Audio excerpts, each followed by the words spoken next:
Welcome to my channel. This is the Diamond Chrysalis, aka Divested Diamonds. This is divestment with purpose, and you have arrived.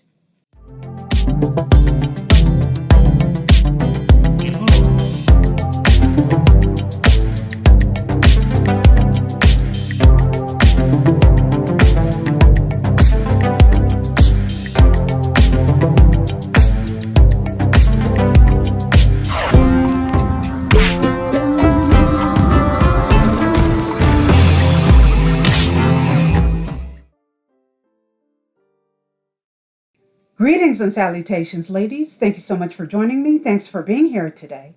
Please do me a favor and click the like button as you watch this video. Thank you kindly. In today's premiere, we're going to discuss the perpetual need for Black males to keep Black women on the poverty train. When it comes to Black women and their well-being, it's going to be up to Black women to look out for themselves, put themselves first, and do whatever it takes to make sure that we are not taken advantage of.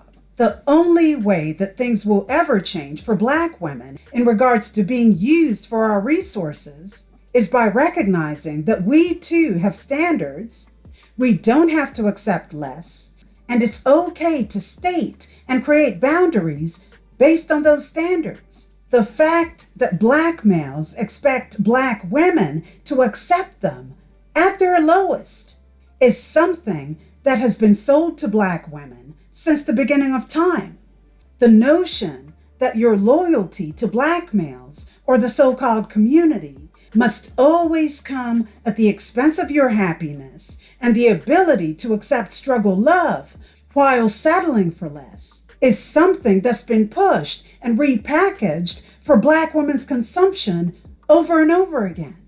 So when people like Tyler Perry, a billionaire, take to the microphone or the internet and encourage Black women to continue being a permanent underclass in order to keep Black men afloat, my ears perk up, because I swear I've heard this record play time and time again. Now, at first glance, his words might come off as just another Black man trying to keep Black women on the poverty train, which is true. But I've also had to think of the many benefits of society at large in keeping Black women a permanent underclass. And of course, it has to be Black women because we're the only group of women who advocate more for other people than we ever do for ourselves. And by we, I don't mean us, realistically, because there are those of us who've disengaged from the foolishness of the so-called community. When I say we, I mean Black women in general and those who participate in this nonsense specifically. But anyway, the habits of Black women and how we operate in low-grade relationships has been studied and used against us for a very long time. And the conclusion that society has come to is that we can handle it. Because majority of Black women lack the ability to separate themselves from this toxic, this cancerous community by playing parent lover to the males they date, it's almost become a given that certain habits will not change as long as the Black male is involved. The need to want to coddle Black males by attempting to make them look good to the outside world is the reason Black women are in this position. The infantilization of the Black male, which exists in the minds of the majority of Black women, is the reason we're expected to work harder than they do. Because deep down, most Black women know that the majority of Black males are incapable of operating successfully in an adult world. Most of them are children mentally because of how they've been socialized. The Peter Pan syndrome is not just based on a fictitious character. It also exists within most of them, and you as Black women recognize that. And this is why you're always so quick to run behind them, picking up after them, taking care of them, and taking care of their needs, because This relationship is that of mother and son, except these are quote unquote sons that you sleep with. I can't imagine how any woman could be attracted to a man that has to be taken care of as you would a child. Nothing screams dry vagina than being in a relationship with a broke, incompetent man who's constantly in need of guidance or financial help at every turn. Being okay with dating or marrying a guy simply because he can pay the light bill and nothing else is really scraping the bottom of the barrel. You truly cannot have standards if that level of mediocrity is acceptable to you. It's sad that most Black women have been trained from childhood on how important it is to carry on their womanly baton from the mothers of lazy, pedestalized, and incompetent men. The audacity of a billionaire saying to Black women how it's okay to entertain nothingness nakers is wild to me. If that man works, at whatever job and is a good man and is good to you and honors the house and honors his wife and does what he can because his gift may not be your gift. Exactly. That is okay. That's not somebody who's beneath you. Yeah. That's somebody who came to love you at your worth, right? Yes. And as long as he's secure in himself to know that, yep, she makes most of the money, all I can pay is the light bill. As long as she's comfortable enough to say, I'm going to cover the mortgage and all the other stuff, you've handled the light bill, baby, you can take me to dinner every now and then. That is fine. Yeah. That's fine. This is a man who has spent his entire career profiting off of the pain and suffering of Black women's struggle love. He has made his career playing a caricature of a woman, mocking Black women, all the while laughing all the way to the bank. This is why it's important for us to recognize our own spending power. A lot of these people that the majority of Black women supports would be nowhere without the Black female dollar. And quite frankly, they don't deserve it. But because of the Black male worship that most Black women are addicted to and continue to cultivate, a lot of these males have developed a strong sense of entitlement, which they feel is owed to them. You as a woman are expected to clothe, feed, pay bills, and provide shelter for a group of males who are incapable of competing in the real world with other men. How is any woman supposed to find that sexy? How's that attractive? It's completely off-putting. And you see, this behavior is a common theme in Blackistan, as well as the suburbs at this point, I guess, because some of you ladies out there can't help yourselves. You love to take your canes to nice neighborhoods. But here's the thing. Most of these males hate Black women. They wish you harm. They don't care that you are tired of taking on male responsibility. But since they know that the majority of Black women are desperate for a Black man, they truly expect you to put up with it. Their aim is to use you as a stepping stone until they get to where they're going.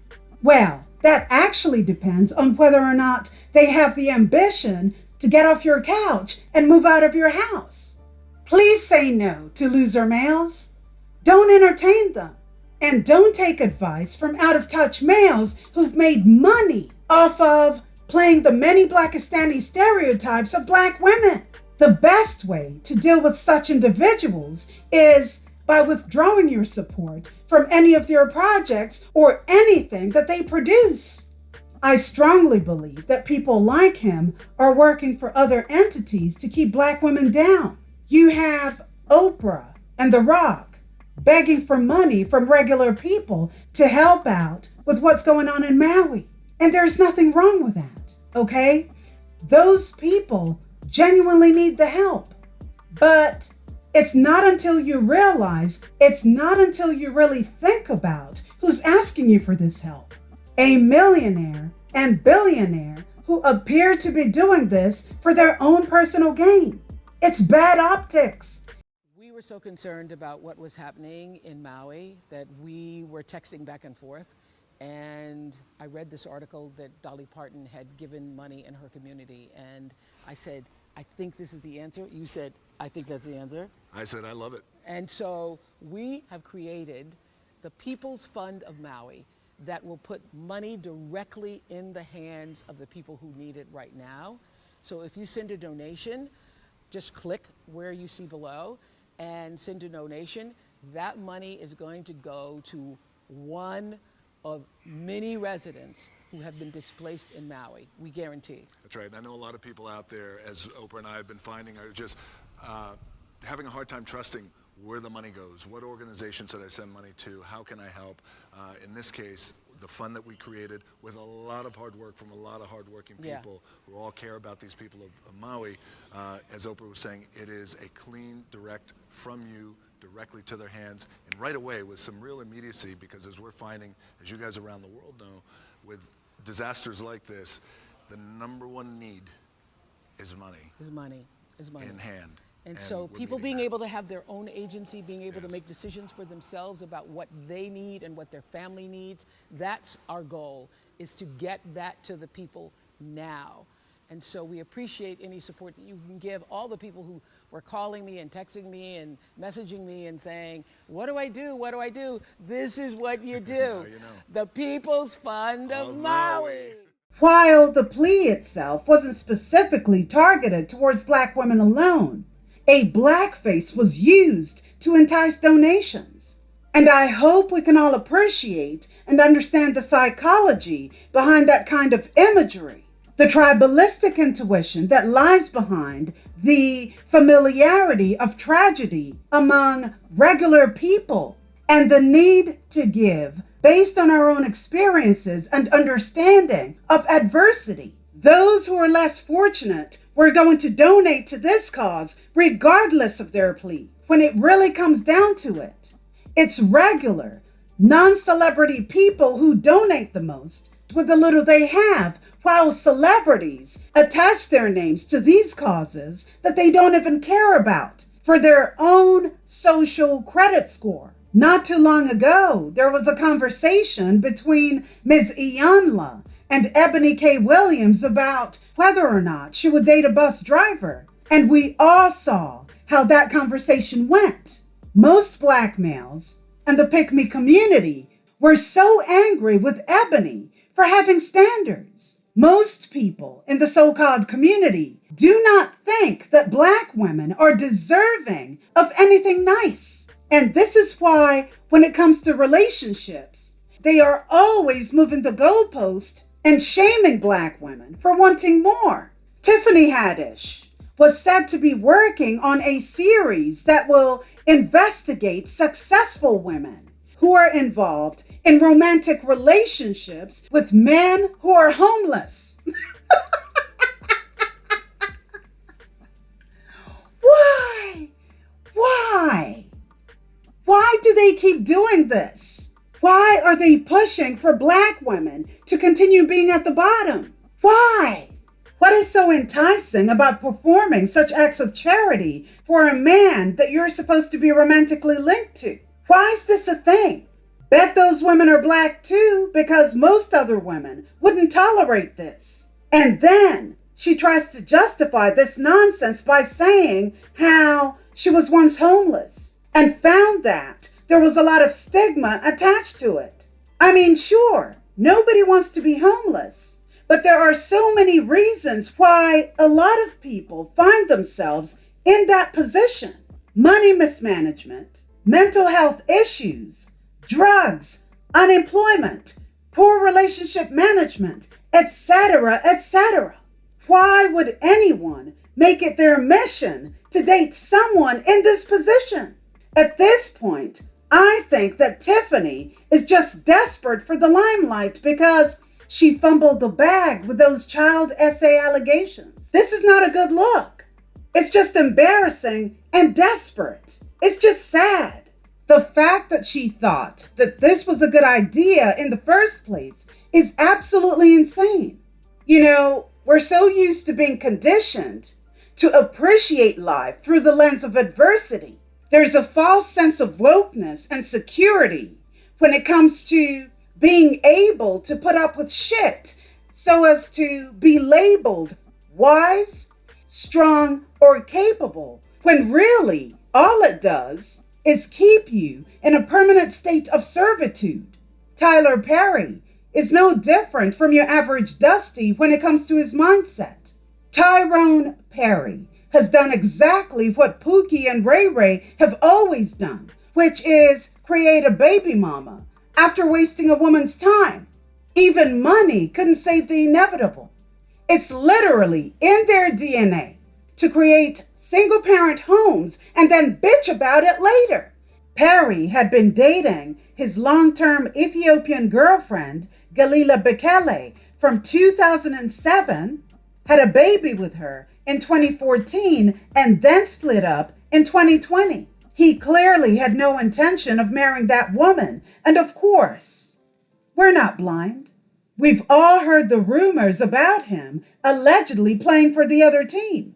And in any case, it's pretty obvious. The man is a little light in his loafers. All I'm saying is, at the end of the day, who he dates is his business. However, what qualifies him to give Black women any type of relationship advice when he can't even be truthful to himself? What qualifies him when he has no successful relationship to speak of? My advice to Black women is this: support people and content that aligns with your interests.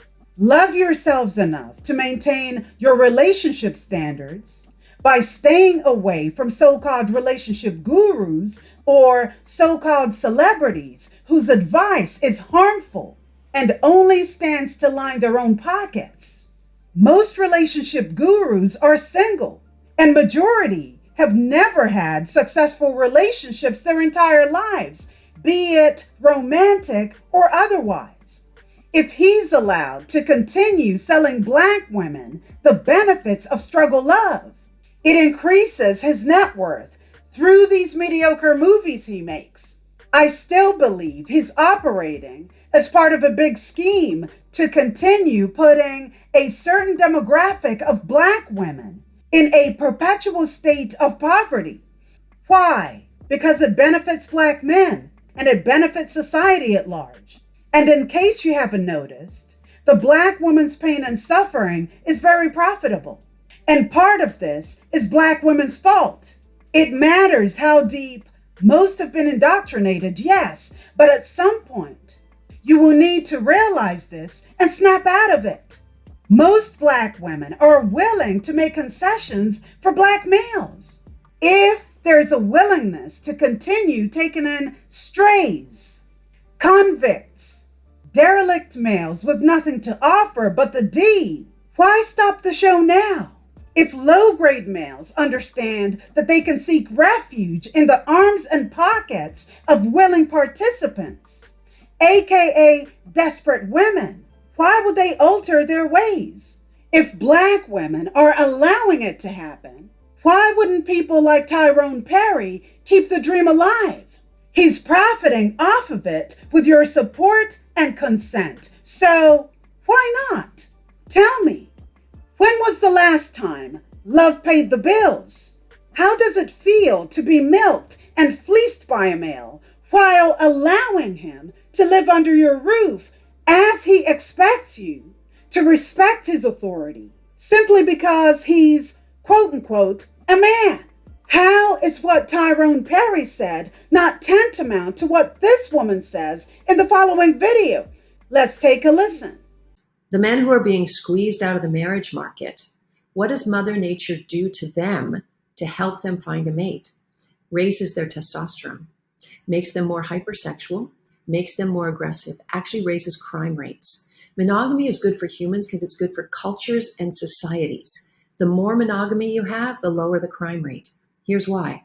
When you have one group of men at the top, whether you call it a harem or whether you just say it's an athlete with a lot of baby mamas, one group of men at the top who has more women, that leaves a group of men at the bottom, often in the lower classes, who are angry, they can't find mates, and so crime rates go up, and rape goes up, sexual assault goes up. Women, by not choosing to marry men without college degrees, are creating higher crime rates accidentally.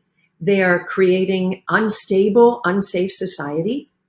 They are often losing the opportunity. So, as you can see, the video cuts out. But she does go on to say, in reference to women, that they are often losing the opportunity to reproduce themselves. 1 in 5 women will be denied the opportunity to become mothers if they want to, because they can't get a guy to commit on time. She continues. So the message here is, women, stop it. Get patriarchy out of your own head. You don't have to have a Prince Charming that makes more money and is taller and everything else for you. There could be a really great guy, and your idea of a power guy should be a guy who can power a stroller. This is problematic. She's basically asking women to bypass the red flags by coddling loser males while encouraging women to look for other qualities in them just so they could have a chance at what top-tier men already have. This is some of the worst advice I've ever heard, especially coming from a seasoned woman of a particular age. You would expect her to know better, especially after being turned into a baby mama herself by a black male. But I digress. This advice is toxic and very counterproductive to women. So she's an alleged professor at Harvard. Her name is Dr. Wendy Walsh. And it's not at all surprising, seeing as the standards of these Ivy League educational institutions are down the drain these days. They are not at all what they used to be. They are not what they once were, and I wouldn't send my dog there. Now, I just want to say thank you to one of you ladies who sent me this video many months ago. I wasn't sure what to do with it because the video that was originally sent to me had cut out. There were parts of it that were missing, and so I was lacking context.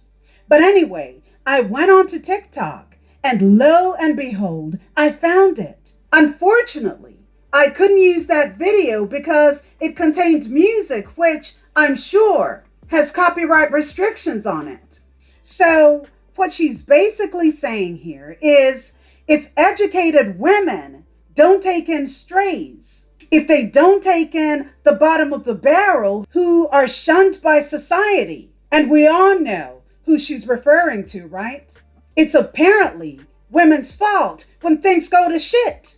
Do you know of a group of women that usually takes in strays? Do you know of a group of women that usually takes in bottom of the barrel males and get used for their resources? Did you catch that? Did you read between the lines? Did you read between the lines on who she was referring to? Why must women be responsible for upholding the patriarchy through weak men? She also mentioned an athlete with baby mamas, so it's not lost on me that it was black males she was referring to. Because if truth be told, that's what they do. That's what they're known for. And when she said, and I quote, "Women, by not choosing to marry men without college degrees, are creating higher crime rates accidentally." Well, of course she had to say that to soften the blow, but let's continue. They are creating an unstable, unsafe society. They are often losing the opportunity to reproduce themselves. End quote.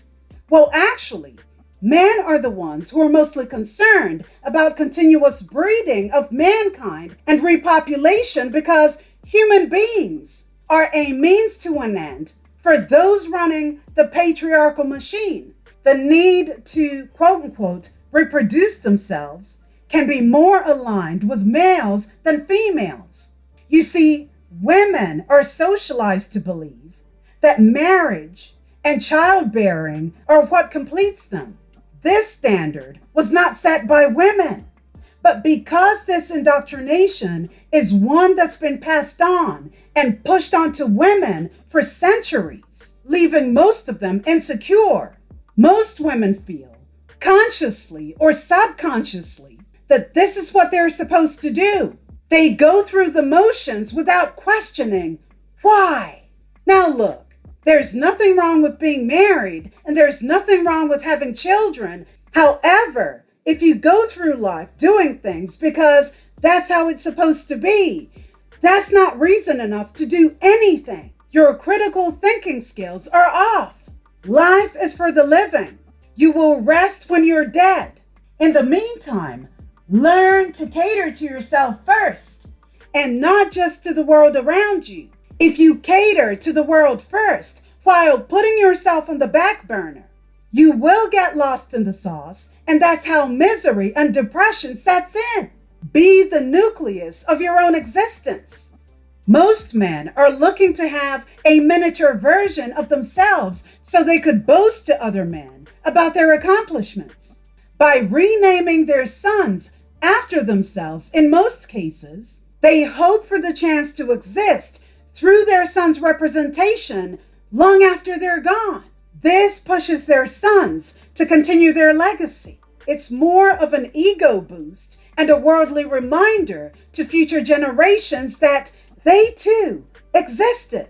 Initially, this was more prevalent with people who came from old money, but somewhere along the way, it was adopted by regular people pushing for the same, because male existence is powered by self-centeredness, showmanship, and ego.